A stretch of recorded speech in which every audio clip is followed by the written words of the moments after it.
Guys, Mrs. Marinara here with another mentor text. This one is called Henry's Freedom Box. It's a true story from the Underground Railroad, written by Ellen Levine and illustrations by Kadir Nelson. And as you can see in the upper corner, this book had received a Caldecott Honor Book Medal, which is one of the highest awards that you can get for writing a children's book. Are you ready to get started? Me too. And as we have talked about before, and I'm sure your teacher tells you all the time, a good reader, especially a new reader, starts with doing a picture walk to get their brains ready, or the contents of the story. So we're going to do a quick picture walk. We see probably a character here, and we see from his size and his face and other things that he's probably a child, okay, a younger child. Okay, and then we see an introduction of another character, maybe his mother. And look at the seasons. You can see a lot in the illustrations. The illustrator did a lot of detailed work in this story. Very pretty. All right, so it looks like someone might be ill there, not sure. So far I am seeing that this book may be about someone's family or someone's life. If you agree with me, would you do this? That's right, we agree. I agree with you. That's right, we've got the same. All right, we are going to start the story now. I'm going to put a pillow up so that you can see the pictures as I am reading the words to you, and hopefully that'll be good for you. All right, okay, here we go. Henry Brown wasn't sure how old he was. Henry was a slave, and slaves weren't allowed to know their birthdays. Henry and his brothers and sisters worked in the big house where the master lived. Henry's master had been good to Henry and his family, but Henry's mother knew things could change. Do you see those leaves blowing in the wind? They are torn from the trees, like slave children are torn from their families.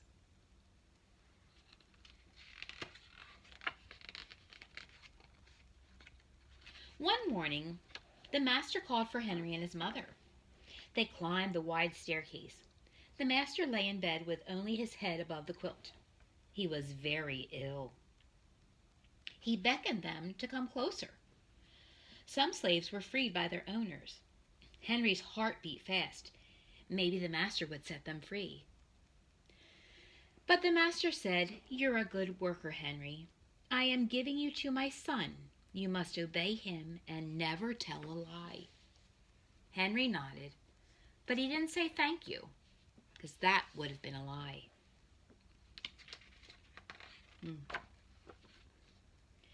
Later that day, Henry watched a bird soar high above the trees. Free bird, happy bird, Henry thought. Henry said goodbye to his family. He looked across the field. The leaves swirled in the wind.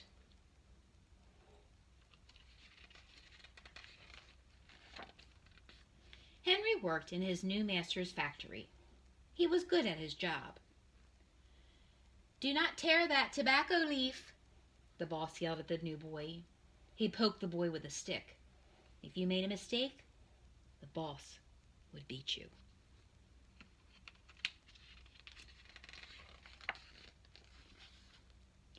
Henry was lonely. One day he met Nancy, who was shopping for her mistress. They walked and talked and agreed to meet again. Henry felt like singing, but slaves didn't dare sing in the streets. Instead, he hummed all the way home. I wonder how he's feeling if he's humming on the way home. Months later, Henry asked Nancy to be his wife. When both their masters agreed, Henry and Nancy were married. Soon there was a little baby, then another, and another. Henry knew they were very lucky. They lived together even though they had different masters. But Nancy was worried. Her master had lost a great deal of money. "I'm afraid he will sell our children," she said. Henry sat very still.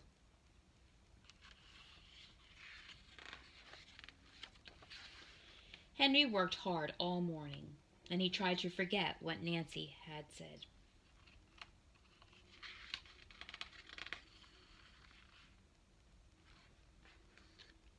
His friend James came into the factory. He whispered to Henry, "Your wife and children were just sold at the slaves' market." "No!" cried Henry. Henry couldn't move. He couldn't think. He couldn't work. "Twist that tobacco," the boss poked Henry. Henry twisted the tobacco leaves. His heart twisted in his chest. At lunchtime, Henry rushed to the center of town. A large group of slaves was tied together. The owner shouted at them. Henry looked for his family. "Father! Father!" Henry watched his children disappear down the road. Where was Nancy? He saw her the same moment she saw him.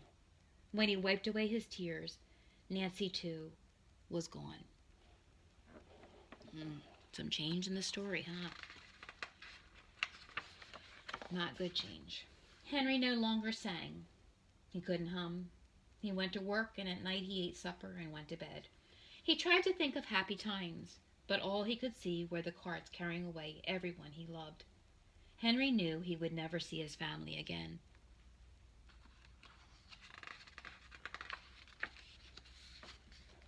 Many weeks passed, and one morning Henry heard singing. A little bird flew out of a tree into the open sky, and Henry thought about being free. But how? As he lifted a crate, he knew the answer. He asked James and Dr. Smith to help him.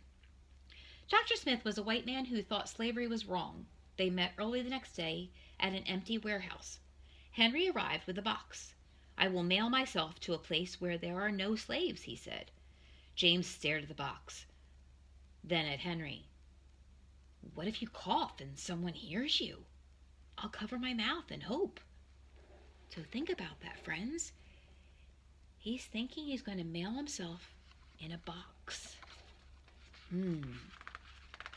How would you feel about doing that?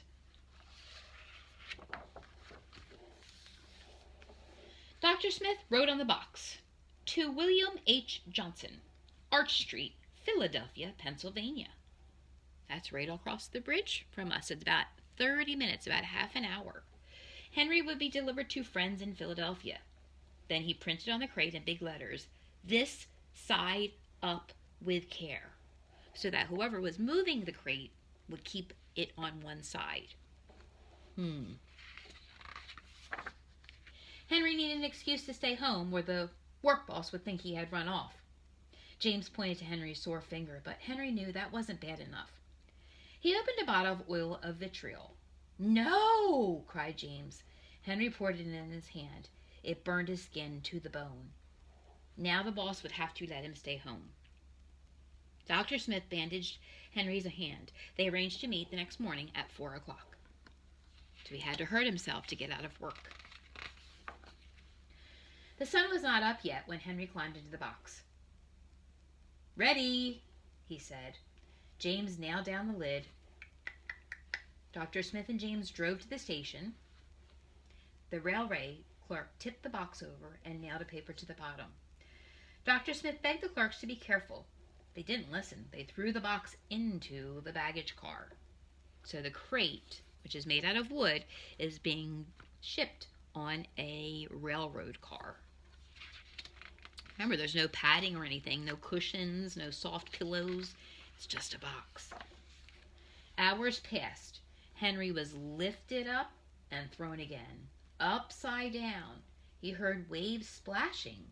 This must be the steamboat headed for Washington, D.C., so now he's on a ship. It rode smoothly, but Henry was upside down. The blood was rushing to his head. His face started getting hot. His eyes ached. He thought his head would burst. But he was afraid to move. Someone might hear him. Talk about uncomfortable. "I'm tired of standing," someone said. "Why don't we move that box and sit on it?" said another. Henry held his breath. Could they be talking about his box? Henry was pushed. The box scraped the deck. Now he was on his right side, or now he was on his left side, and suddenly he's right side up. So the illustrator has shown us, if we were to slice this box open, this is how Henry was looking as the guys were moving him. Might look fun, but when you're squished like that, I don't think it's too fun. "What do you think is in here?" said the first man. "Mail, I guess," said the other. I am mail, thought Henry, but not the kind they imagine. Henry was carried off the steamboat and placed in a railroad car, back on the railroad. This time his head was up. He fell asleep to the rattling song of the train's wheels.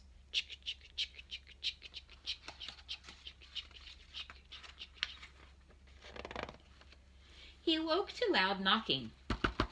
"Henry, are you all right in there?" "All right," he answered. The cover was pried open. Henry stretched and stood up. 4 men smiled at him.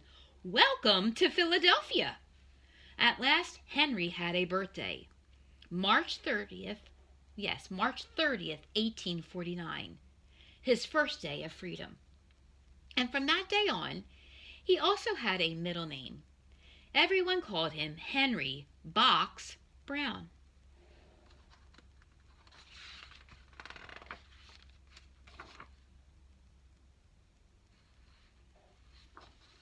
In the mid-1800s, there were about 4 million slaves living in the United States.